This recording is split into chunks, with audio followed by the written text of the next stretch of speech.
Welcome to Snail Story. Today, are you searching for something to believe in? This story begins with a job interview, except the one showing up wasn't the applicant. It was her 12-year-old foster sister, stepping in while the woman lay sick in a hospital bed. A wealthy CEO, long thought to have closed off his heart, found it unexpectedly opened by a pair of clear eyes and the fierce words of that brave little girl. And then, something quietly magical happened.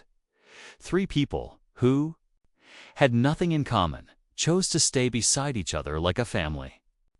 Not by blood, but by kindness and trust. If you believe that sometimes, all it takes is one person brave enough to step forward for the world to begin changing, then this story is meant for you. Don't forget to like, subscribe, and share your thoughts below, because who knows? Maybe a story is waiting to be told by you. Asterisk, it was a Monday morning, and a light drizzle fell like teardrops from the gray sky. The pale sunlight filtered through the thin curtains, casting a soft glow on Rachel Dawson's ashen face as she lay silently on the hospital bed. She curled up under the thin blanket, her whole body burning from a fire that seemed to smolder from within, a kind of fever that no thermometer could measure. Only the gnawing weight of disappointment that clung to every breath. The phone in her hand vibrated faintly. Rachel answered, trying to steady her voice. "Hello, this is Rachel Dawson. I'm so sorry I'm currently hospitalized. I know today was my interview." But on the other end, a woman's voice responded, cold and monotone. "We don't reschedule interviews. If you cannot arrive on time, your application will be disqualified. Best of luck in the future." Click. That curt sound echoed like a period at the end of her dreams. Rachel let her hand fall limp, the phone slipping onto the pale white bedsheet. She lay there motionless for a long moment before slowly turning her head to look at the worn leather bag by her pillow. Inside, it was her job application, revised 3 times, printed the night before. Neatly organized, carefully prepared. Small sticky note was attached to the front of the folder. "This is our chance to change both our lives." A violent cough made her body convulse. She pressed her lips tightly together, tears slipping out. Not even she knew whether they came from the fever or the overwhelming helplessness drowning her. This wasn't just another job interview. It was a door, an exit after years of living in the shadows, working at laundromats, cleaning houses by the hour, doing nighttime data entry jobs just to support a child who wasn't her own by blood, but who was her entire world. In the corner of the hospital room, Mia, 12-year-old girl with neatly tied hair and quiet eyes, sat curled up on a hard plastic chair. A math workbook rested in her lap, but no one in the room cared about numbers anymore. Mia said nothing. She simply watched her sister, the one who had stepped in to raise her after her mother died, lying there. Frail and powerless, Rachel once had a full scholarship in media communications. She had been a top first-year student, with dreams of creating content for social impact campaigns. But then, the accident took her best friend Mia's mother, leaving behind a 6-year-old girl with no one else in the world, and Rachel couldn't walk away. She chose to put school aside. She chose to stand tall in life, to protect a small soul not bound by blood, but the only reason she could still get up each morning. "Mia," Rachel called out softly, her voice raspy. "I'm sorry I made you worry again." The girl shook her head and stood up. She walked over and gently placed a hand on her sister's forehead. Her small hand was cold and trembling, but her gaze was steady and calm. "Just rest. I'll study." "Here," she whispered. Rachel gave a faint smile before drifting into sleep. Her fever eased by the medicine as her sister's breathing began to steady. Mia stood quietly by the bedside, her eyes fixed on the leather bag. She knew exactly what was inside.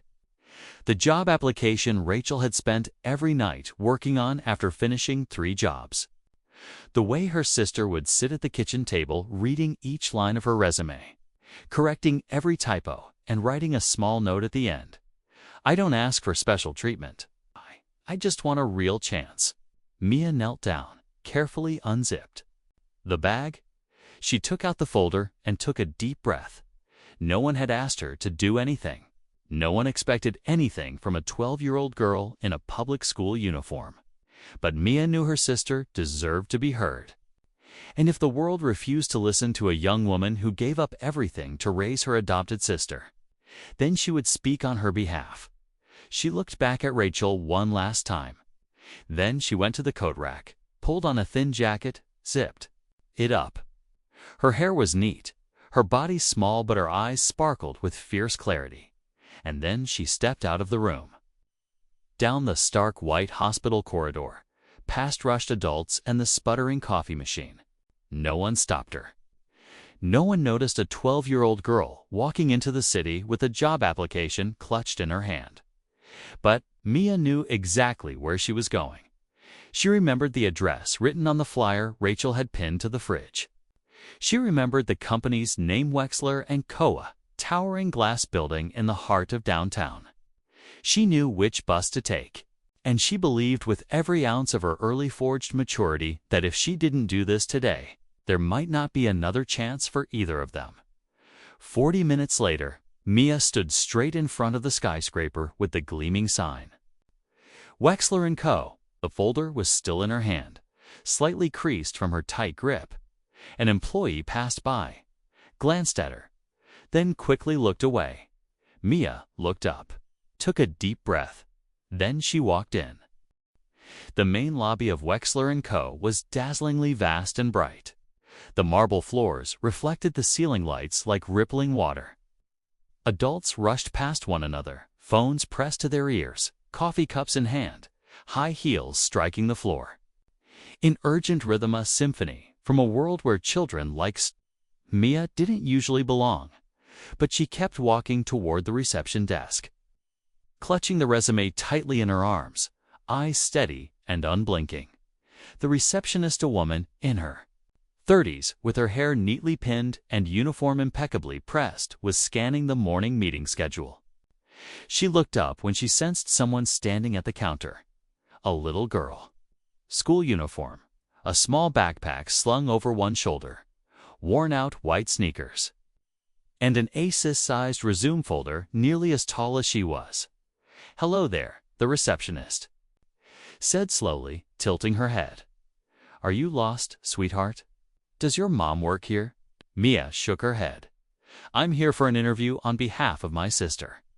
That sentence caused everything behind the reception desk to halt for a moment. "Could you say that again?" The receptionist blinked. Mia took a breath. "My sister's name is Rachel Dawson.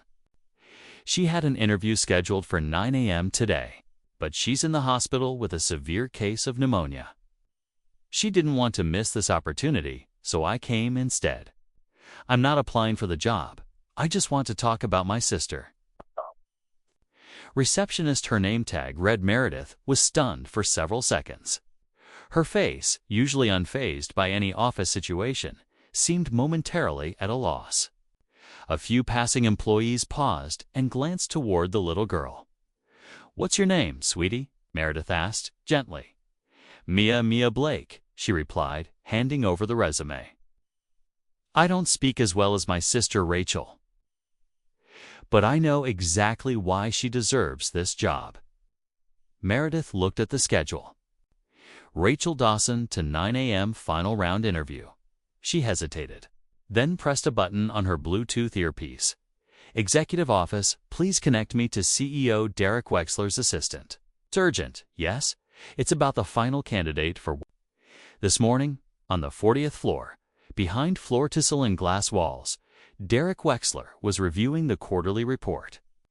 The 35-year-old, often described as steel resolve in a perfectly tailored suit, had no idea that a small event in the lobby was about to disrupt his tightly controlled routine.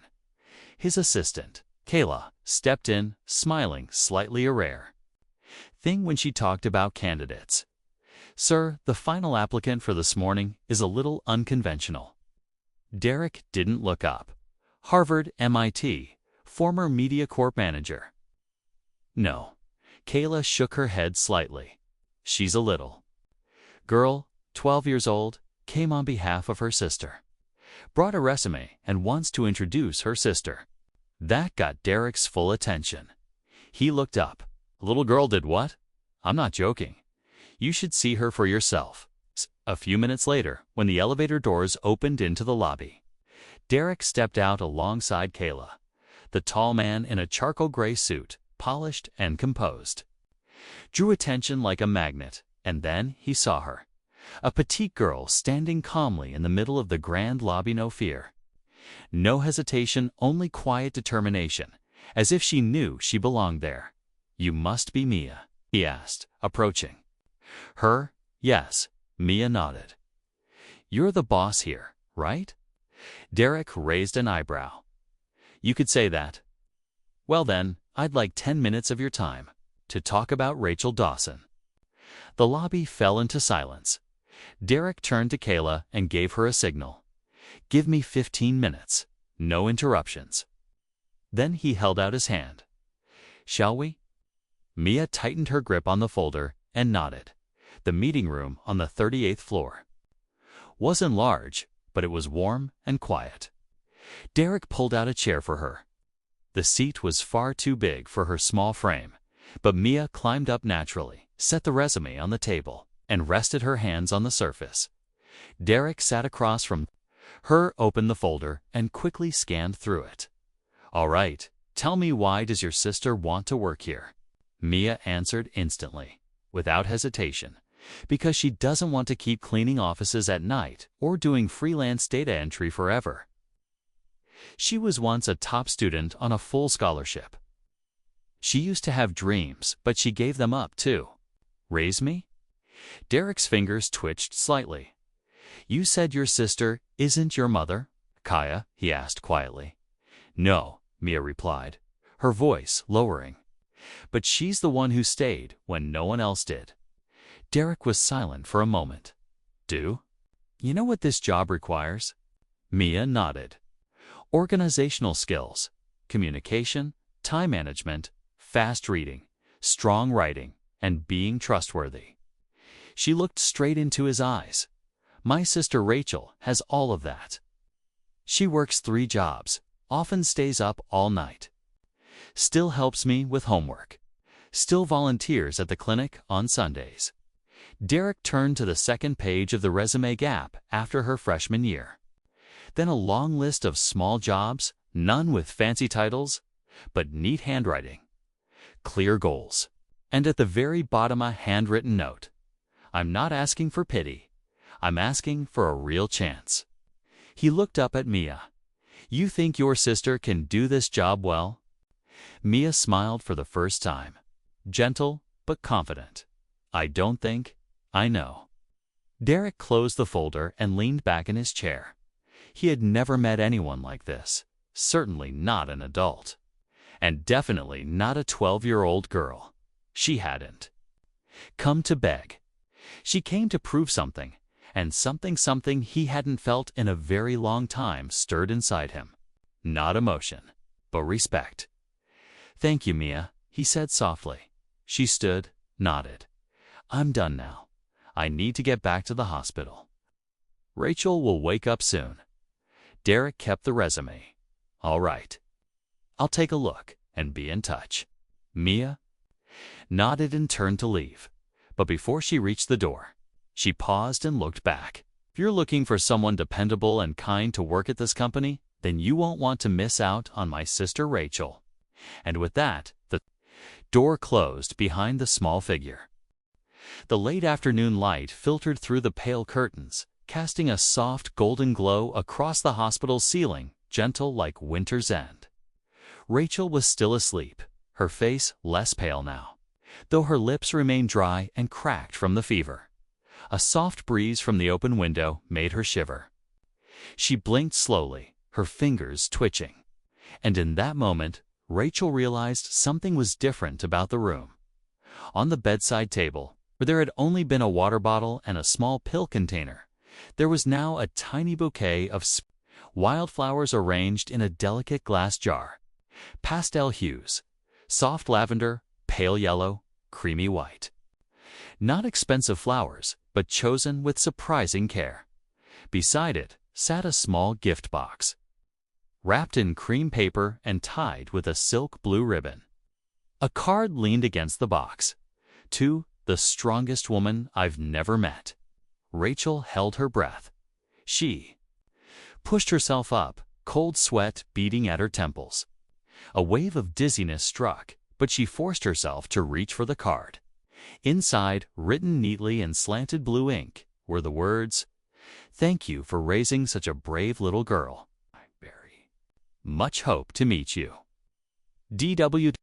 Rachel stared at the words, her heart pounding with confusion. Mia, she grabbed her phone, her hands trembling.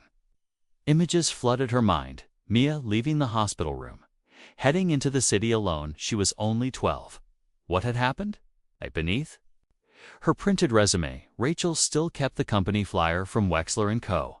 She found the number and dialed, fingers fumbling after a few rings. A calm, polite female voice answered. "Wexler & Co. This is Charlotte speaking. How may I help you?"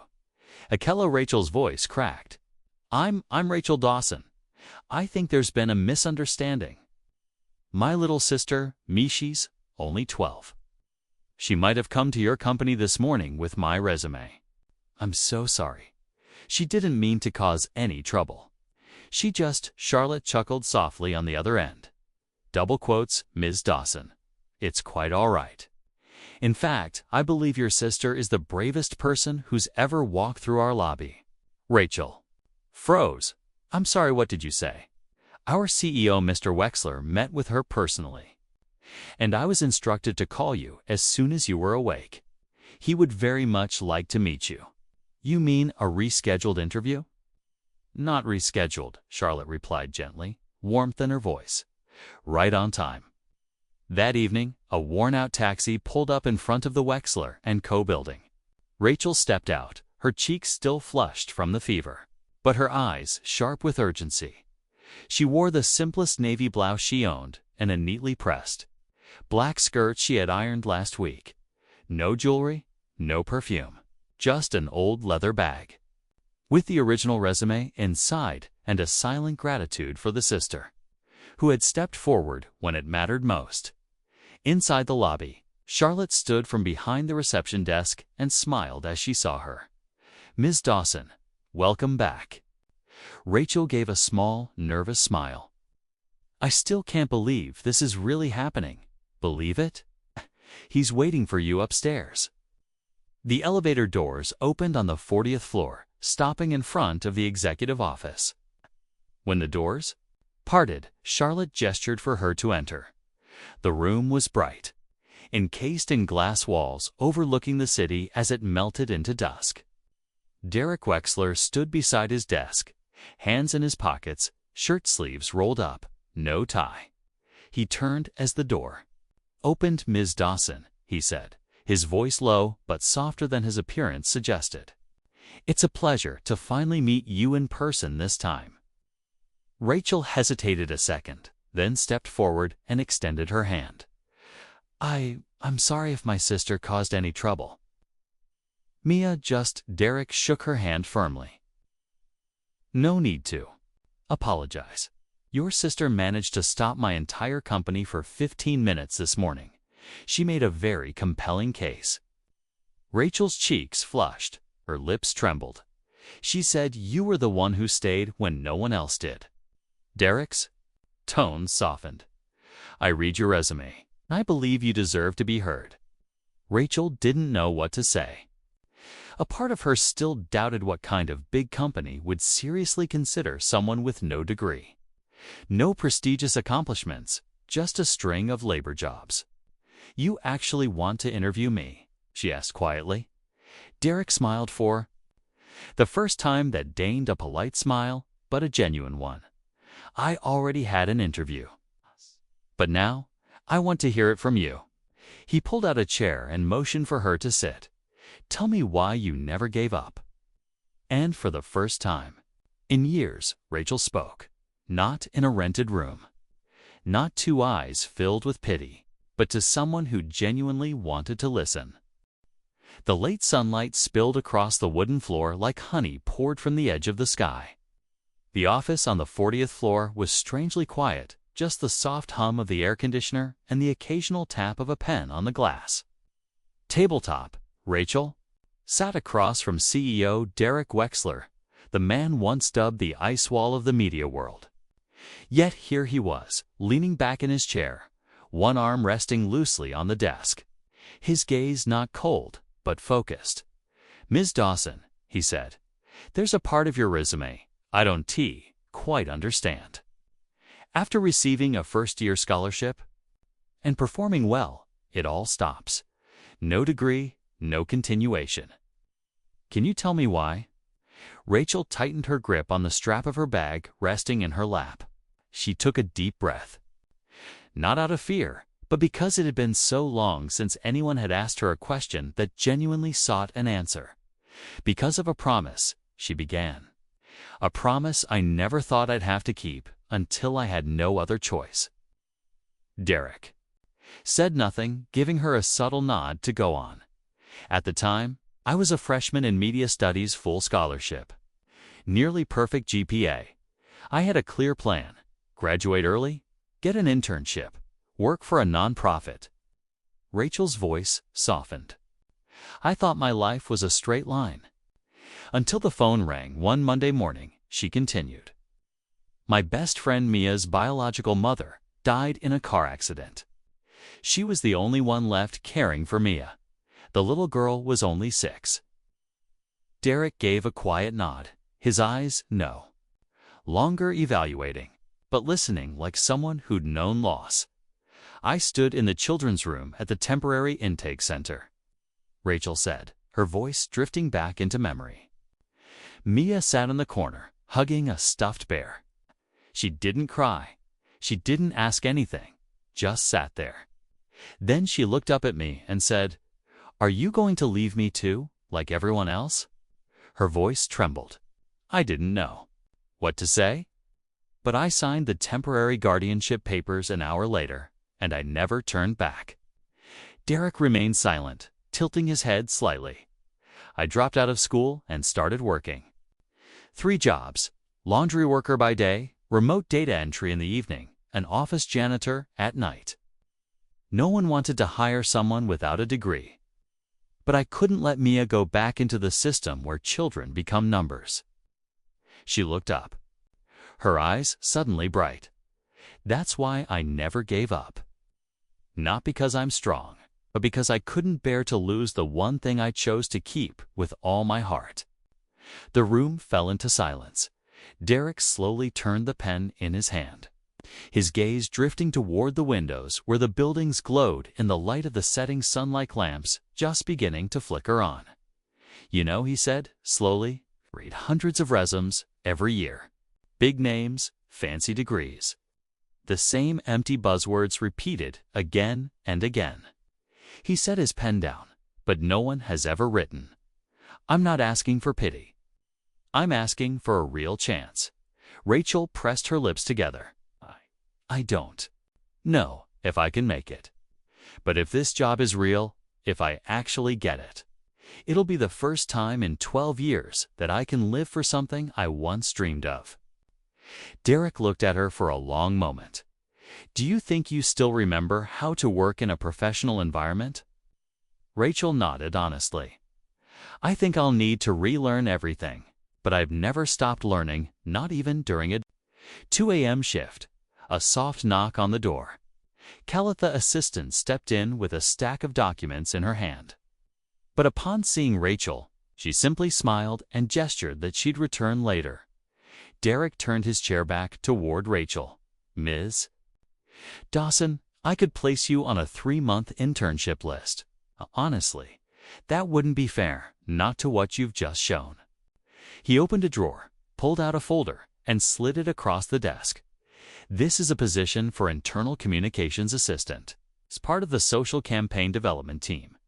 The pay isn't high, but it's enough to start over. And enough to buy Mia some ice cream on weekends."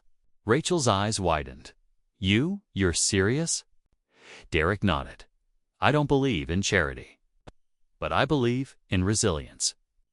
And in people who keep their promises, even when no one asked them to. She sat still, speechless. Her eyes burned. "Thank you," she whispered, so softly it was almost inaudible. "Thank you for believing in me." Derek didn't reply right away.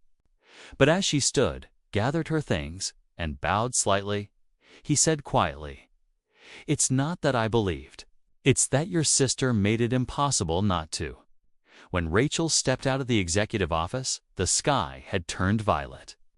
Her footsteps echoed gently across the lobby floor, steady, lighter, and far more confident than when she had first arrived. In her hands was a new folder. And in her heart, something that had been missing for far too long, a real chance.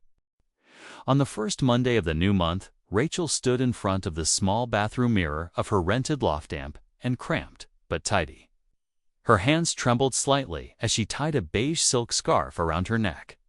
She wore a simple white blouse and a well-pressed old pencil skirt. The only pair of shoes she owned had scuffed toes, but they had been polished to a shine. Mia sat at the dining table, eating breakfast, eyes fixed on her sister. "You look like someone from the movies," the girl said, mouth still full of toast. Rachel chuckled, pinching Mia's cheek. "Yeah, except I don't have a stylist, no makeup team, and definitely no personal assistant. But you have me." Mia winked. Rachel froze for a second. Yes, she had heard this little sister who had applied for a job on her behalf, with nothing but her heart. And because of that, she couldn't afford to fail. The company lobby gleamed under bright lights. Rachel walked in, holding her bag tightly, trying to keep her step steady. The receptionist greeted her with a warm smile. Meredith One from the other day handed her a staff ID. Rachel Dawson, Assistant, Internal Communications Team. Rachel took it with slightly trembling fingers. Her heart pounded. On the 22nd floor. The workspace was arranged in clusters of desks. The internal communications team sat along a row by the windows, in a sleek, modern space so far removed from the world Rachel had ever known. Rachel Dawson. A woman's voice called, a woman in a brown blazer. Her curly hair tied up high, extended her hand. "I'm Yvonne, team lead. This is your desk. Got here before me. Impressive." Rachel nodded, smiling. "I'm used to waking up before sunrise. Well, that's good for productivity." Yvonne gave a dry smile, then turned away. The first glance, the first smile, the first comment. Rachel felt it instantly. This was a place where people observed before they accepted. And she, without a college degree, no office experience, Han, known as the one the CEO hired directly, was right in the center of that silent attention. That first morning passed like a quiet exam. She learned the internal software, took meticulous notes on every instruction, and didn't miss a single step.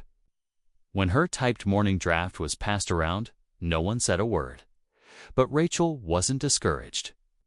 She knew trust didn't come from degrees, it came from doing things right again and again. At lunch, she sat alone in the corner with a homemade bento box while other groups gathered in the break room. No one invited her. No one asked. Still, Rachel smiled quietly, observing how people interacted, memorizing names, picking up on small habits. She didn't come to be liked right away. She came to do the job well. In the afternoon meeting, Yvonne asked, "Anyone want to pitch an idea for the next internal newsletter?" Silence. Rachel raised her hand. All eyes turned to her. A newcomer who didn't even know all the department names yet. "What have you got?" Yvonne asked. Rachel took a breath. "I noticed next week is World Mental Health Day. We could do a week-long segment. One self-care tip a day in the newsletter. Maybe include a short quote from a different employee each day." The room went quiet for a moment. Someone at the back nodded slightly. "That's a good idea." Yvonne also gave a nod, her gaze a little softer. "Noted, no praise. But no rejection either. And for Rachel, that was progress. That evening, when the office was bathed in soft, golden light through the windows, Rachel stayed behind. She was editing the newsletter draft, using warm and accessible language, not the cliché, corporate tone of earlier versions. Her eyes ached with fatigue, but her heart was full of hope. A soft knock sounded. She looked up at Tarek. He entered silently, holding a cup of coffee, his eyes glancing at the screen she was working on. "Still here?" he asked, brows gently furrowed. "Not done yet." Rachel smiled, her voice hoarse. "I don't want to let anyone down." Derek set the cup next to her desk. Well, this would be called exceeding expectations. Rachel laughed. "I'm still relearning everything." He watched her for a moment, saying nothing. But as he turned to leave, he added, "It's almost as an afterthought. That idea for the mental health segment, it's a good one. Thanks." Rachel nodded. Her eyes lit up. That night, when she returned home, Mia ran to the door. "Were you happy today, Rachel?" Kicked off her shoes and leaned her head against Mia's shoulder. "Yes," she whispered, exhausted but content. "For the first time in my life, I feel like I belong somewhere." A month passed like an early spring breeze, cool enough to comfort, unsteady enough to stir things up. Rachel Dawson had grown accustomed to the brisk pace of the 22nd floor hallway, the soft hum of keyboards through long afternoons, and the quiet rhythm that most offices carry. But strangely, she no longer felt out of place. Of course, the whispers behind her back still lingered. She once overheard a colleague in the printing room whisper, "That's the girl the CEO handpicked. No college degree, no big company background. Weird, huh?" But a week later, that same colleague knocked shyly on her desk. "Rachel, do you mind reviewing this document? You phrase things so smoothly." The phrase "the girl who got special treatment" gradually shifted into new titles. The one who spots formatting errors fast. The one who remembers all the deadlines. The one who helps Yvonne never miss a task. And Rachel didn't need to say much. She just needed to do. One afternoon, while others were having lunch, a new teammate, Claire, approached her. A little hesitant. "Hey, that software comparison chart you made last week, can I borrow it for reference? It looked super professional." Rachel looked up, smiled naturally.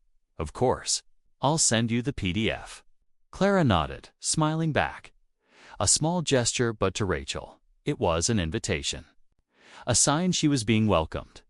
Meanwhile, on the 40th floor, Derek Wexler remained the same. Crisp shirts, steady voice, his footsteps measured on polished wood floors.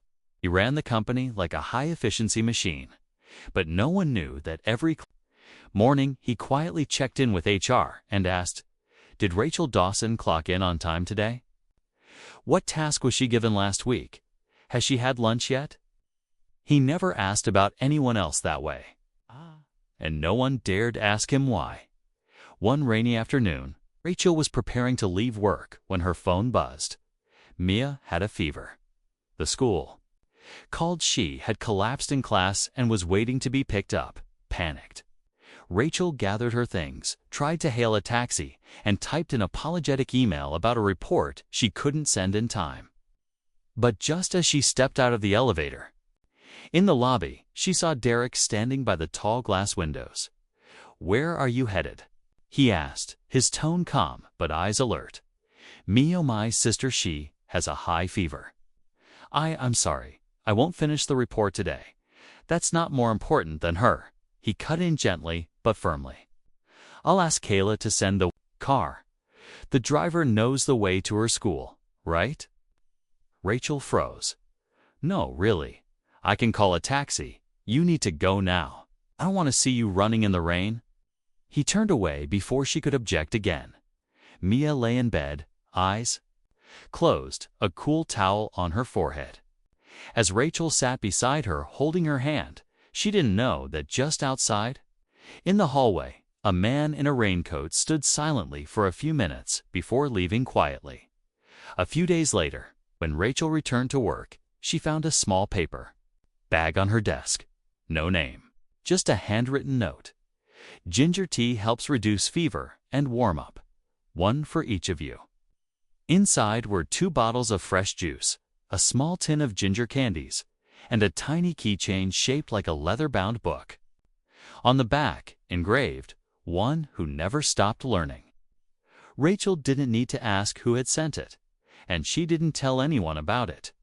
But that night, she held the keychain in her hand, tears quietly falling not from emotion, but because, after so many years of walking alone, someone had finally noticed. On another afternoon, while Rachel was printing materials for a team meeting, Derek passed by the department. He didn't step into her room, but paused in the hallway. Glancing at the project tracking board she'd drawn by hand chart she had posted to help the whole team follow along. "Who made this?" he asked Yvonne. "Rachel did. She's got a knack for clear layout." Derek smiled faintly. "Keep it. Use it as the new standard." That night, Mia asked, "Hey sis, do you think that CEO guy likes you?" Rachel burst out laughing, ruffling Mia's hair. "Don't be silly. He's my boss. But he gave me candy. And ginger tea. And you came home early when I was sick." Mia squinted playfully. "I think he likes you." Rachel laughed again, but inside something warmed, something she couldn't name. It wasn't love. Not yet, but it was a quiet connection. A presence that didn't need explaining. And in those moments, in the soft hum of corporate life, the gap that once felt like a canyon slowly became something familiar. Not loud. Not obvious, just that every time Rachel smiled, Derek always noticed. It was a Friday evening, and the office lights were gradually turning off. Employees filtered out, their end-of-day laughter echoing gently through the hallways. But on the 22nd floor, Rachel's desk light was still on. She was finalizing the presentation for a new communications campaign, one focused on the ones behind the scenes, honoring the silent contributors who made the company's success possible. An idea she had proposed herself, inspired by herself. She hadn't expected Derek to approve it so quickly, let alone push the timeline forward. And now, as the building emptied, she was still carefully polishing the final slide. Her eyes were tired but bright, her fingers typing steadily, hair tied high, forehead creased with focus. A soft knock on the door, barely a whisper. She looked up. Derek stood there, holding a cup of hot coffee. No tie, sleeves rolled up. "Planning to sleep at the office?" he asked, lips curling slightly. Rachel laughed.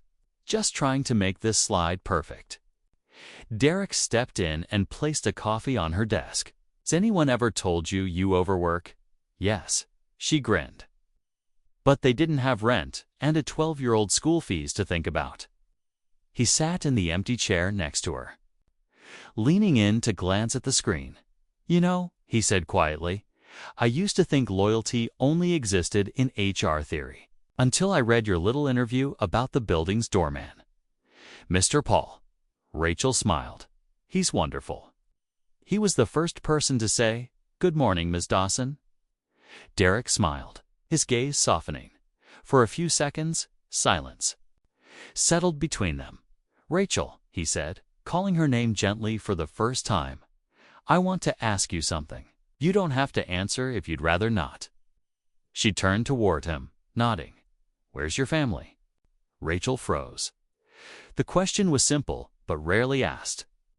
Most people assumed that a single woman raising her younger sister had no one else. But Derek hadn't assumed. He asked because he truly wanted to know. She met his gaze. Her eyes didn't flinch. "My parents are still alive," she began. Her voice was steady, but quiet. "But they disowned me after I took in Mia." Derek said nothing, simply listening. "They couldn't accept that I dropped out of college. turned away from the path they'd laid out.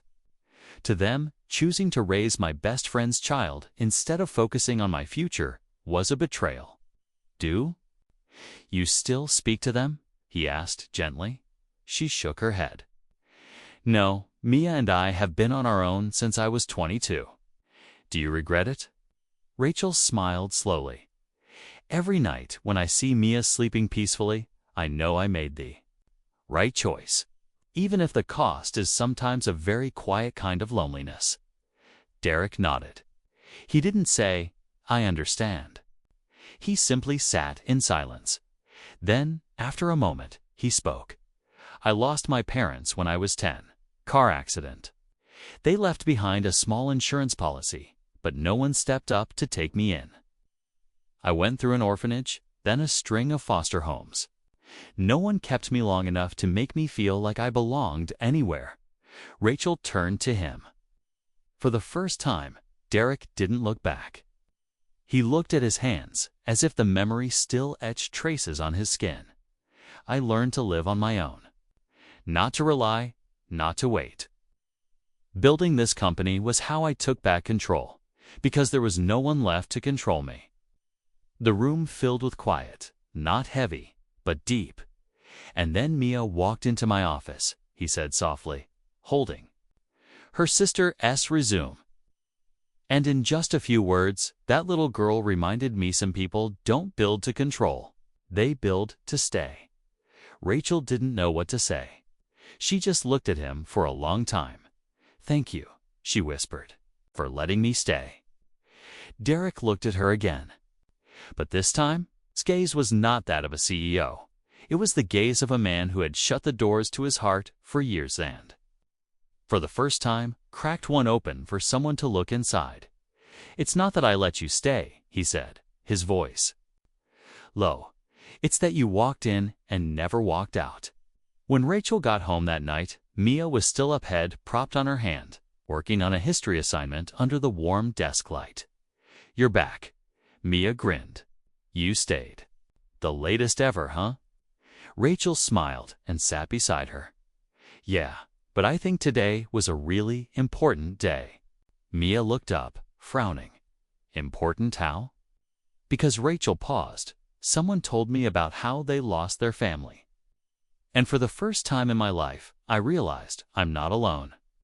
Meanwhile, on the top floor of Wexler & Co., Derek stood by the tall window, gazing out at the endless stream of city lights.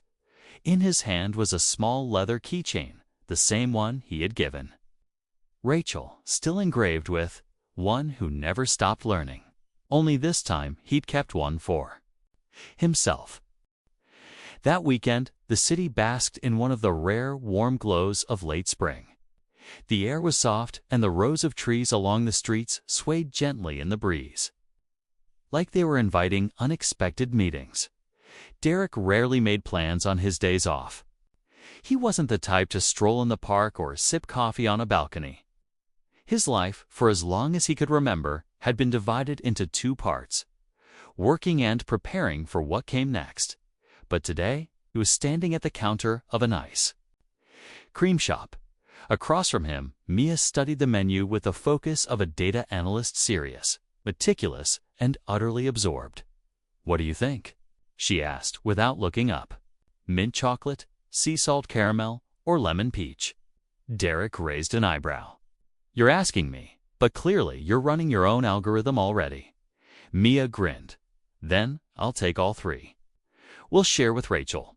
He nodded. "Logical." Rachel stood behind them, arms crossed, hiding a soft smile. "You both know that's way too much." She shook her head. "But fine. Today's special."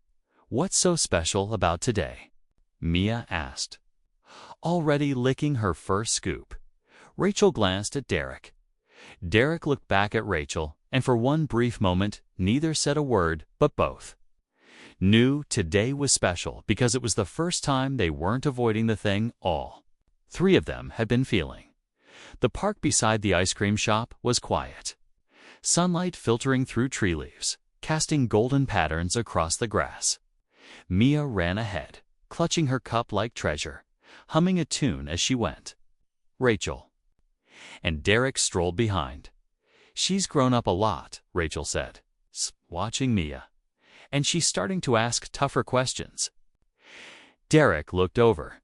Like, what? Like, have you ever been in love? Or why aren't we like other families? He considered that. And what did you say? Rachel chuckled softly. I told her every family has its own shape. Some look like circles, some like triangles, some like question marks. Derek smirked. And where do you think you fit? I think we're a puzzle. It's 3 different pieces that somehow fit. He was quiet for a few moments. You know what Mia called me? Derek asked suddenly. Rachel turned, surprised. Not Uncle Derek? No. He smiled. Yesterday? She called me Boss Man. Then said, Boss Man is the only grown-up who knows the right kind of ginger candy. Rachel burst into laughter, then softened, her gaze warm. Mia doesn't trust easily, she said. She's used to double-checking everything, even the good people. Derek nodded. I understand that feeling. They walked a few steps in silence. Ahead of them, Mia tossed stones into a small pond. Watching the ripples spread in perfect circles, Rachel spoke quietly. Derek, I want to thank you for everything you've done. Not just for giving me a job, but for giving Mia a place where she feels safe enough to trust. Derek didn't look at her. He looked toward Mia. You know, he said, there was a time when I thought I'd never need anything besides work. No one, no ties. And now, she asked. He shrugged lightly. Now, I'm starting to realize that some things can't be measured in performance charts or quarterly stats. Like a 12-year-old girl walking into my office with a resume bigger than she is. Rachel stayed silent. Or a woman who still chooses to get up every morning, even when the world once turned its back on her. That evening, as the 3 of them sat on a park bench, finishing the last bits of melting ice cream, Mia leaned against Rachel's shoulder, letting out a long yawn. I'm sleepy, she mumbled. Let's head home, Rachel said, starting to rise. But Mia turned to Derek, voice dreamy. If today we were like a family of 3, can we be that again tomorrow? Rachel froze. Derek looked at her, then gently placed a hand on Mia's shoulder. If you both say yes, he said softly, then Boss Man would be very glad too. Mia smiled, then closed her eyes, dozing off against her sister. On the way home, the car moved quietly through streets bathed in warm light, the city glowing like a dream that needed no explanation. Rachel watched Mia sleep, then glanced at Derek. There was no need for anyone to say anything more, because sometimes just being present together was the answer. On Monday morning, the company's internal news bulletin featured just one headline, but it stirred a quiet storm across the entire office. Wexler & Co. has been nominated to join Proxima Tech's Global Strategic Network, the #1 digital tech group in Europe. A week later, rumors began to spread. Derek Wexler had been nominated to head the new branch in Berlin, the beating heart of the tech world. Yvonne was the first to bring it up, while Rachel was making coffee in the office kitchen. What? Do you think if he leaves? Yvonne asked softly, not looking up. Rachel froze mid-pour. I don't know. She answered truthfully, avoiding her colleague's eyes. They say if he accepts, he'll relocate to Germany for at least 3 years. 3 years. Rachel said nothing. But from that moment on, it was as if a small pebble had dropped into her chest, not loud enough to echo, but heavy enough to settle and stay. That evening, Derek texted, "Lunch tomorrow. I need to talk to you," Rachel replied. Sure. Mia's at school all day tomorrow. Tay. They met at a small, quiet restaurant, no noise, no crowd. It was the same place Rachel had worked part-time when she was 2-1. Derek sat across from her. Gray shirt, tie loosened. The sandwich on his plate was untouched. The coffee had gone cold. He looked at her for a long time before speaking. I received. An offer from Proxima Tech. They want me to head their new European office. I'd be in charge. Rachel nodded. I heard. Derek frowned. You're not surprised? I am. But I also understand, Derek. You were made to lead to reach for something greater. He was silent for a while. The thing is, I'm not sure I want it anymore. Rachel looked up. He met her gazant this time. His eyes weren't the eyes of a CEO. They were the eyes of a man silently asking, if I leave, what gets left behind? You once told me that families come in all shapes, he said slowly. I think I may have found mine. Neither of them said the word stay. Neither said the word love. But both understood, as they sat across from each other, that everything they needed to say had already been spoken in the silence between them. The next morning, Rachel saw Mia sitting at the laptop, working on an English assignment. Out of the blue, Mia turned and asked, Rachel, if someone is really good at what they do, really important, and they're about to leave, are we allowed to ask them to stay? Rachel paused. Who are you talking about? I don't know. Mia shrugged. Just if I want them to stay because I feel really happy when they're around, is that selfish? Rachel pulled her close and whispered, no. Wanting someone to stay because of love is never selfish.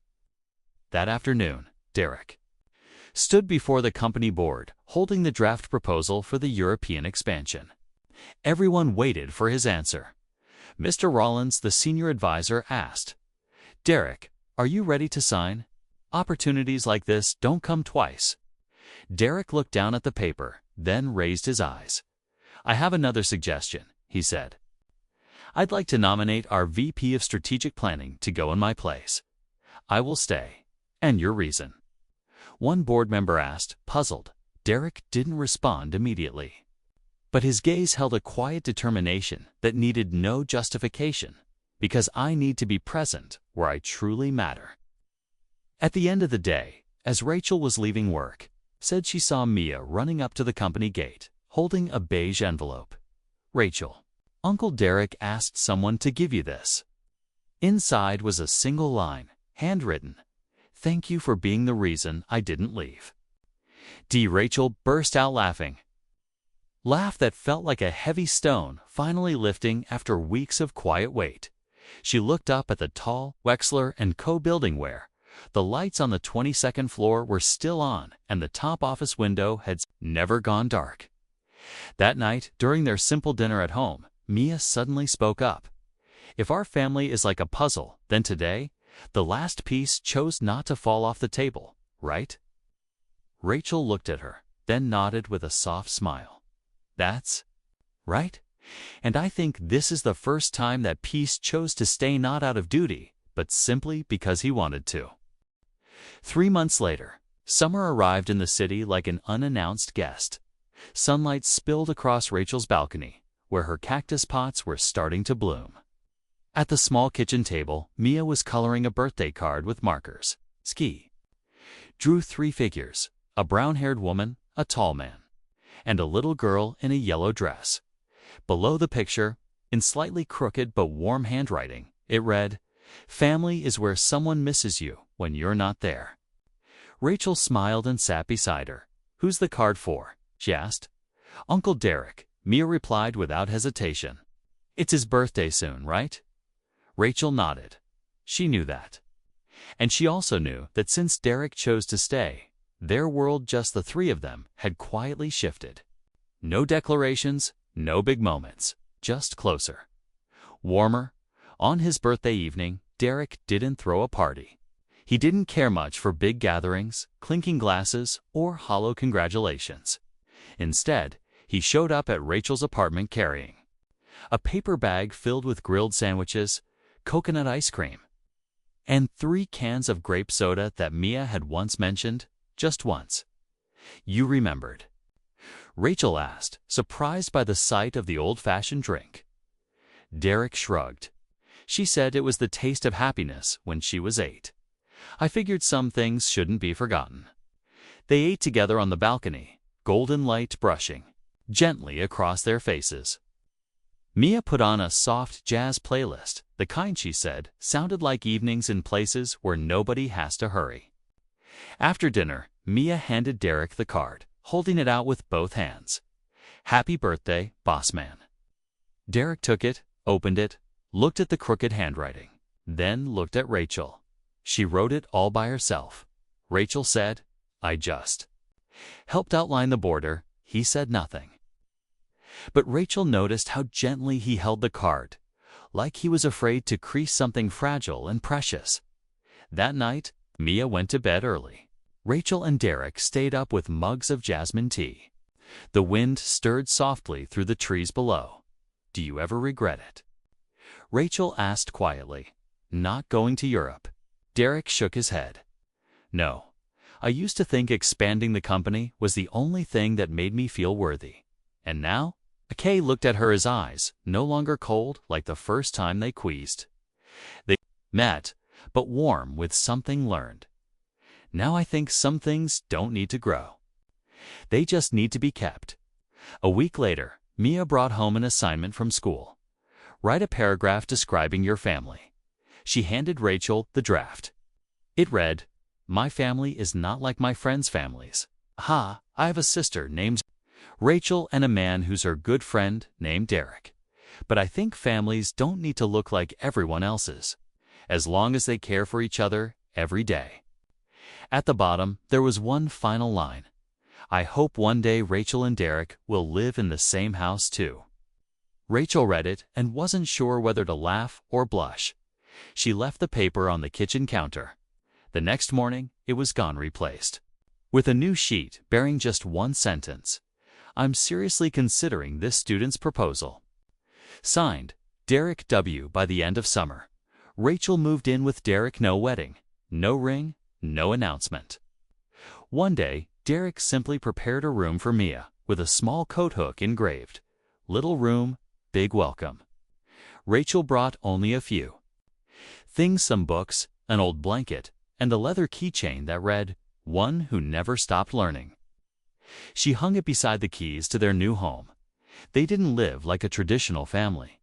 There were no fixed roles of father, mother, or child, just three people who each day chose to stay. Who said ordinary things like, "Did you sleep yet?